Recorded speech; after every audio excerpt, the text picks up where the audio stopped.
The Acts of the Apostles, chapter 14.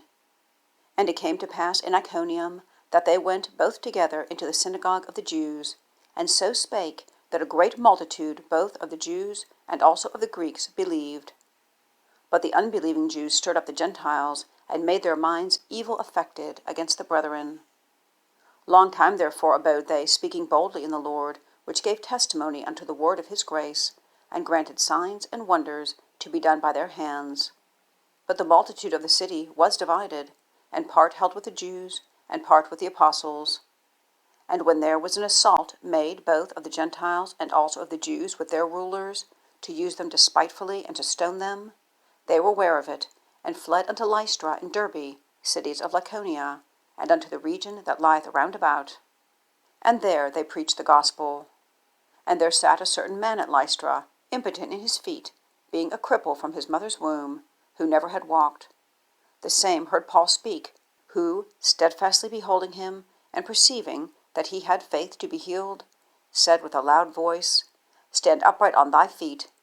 And he leaped and walked. And when the people saw what Paul had done, they lifted up their voices, saying in the speech of Lycaonia, The gods are come down to us in the likeness of men.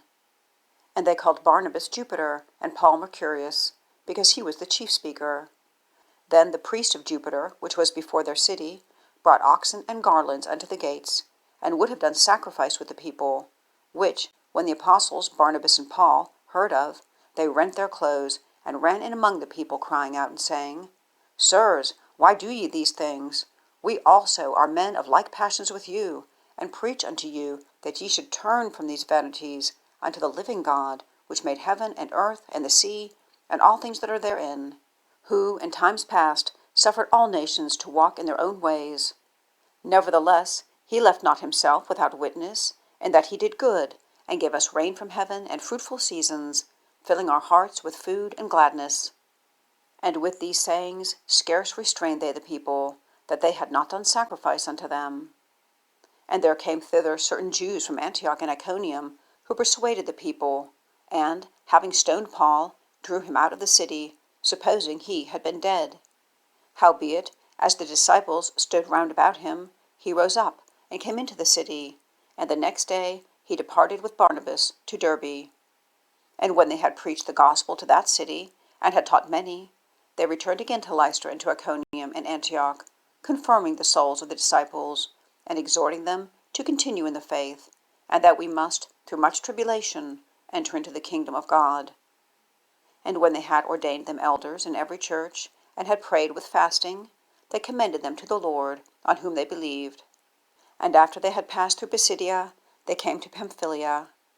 And when they had preached the word in Perga, they went down into Attalia, and thence sailed to Antioch, from whence they had been recommended to the grace of God for the work which they fulfilled.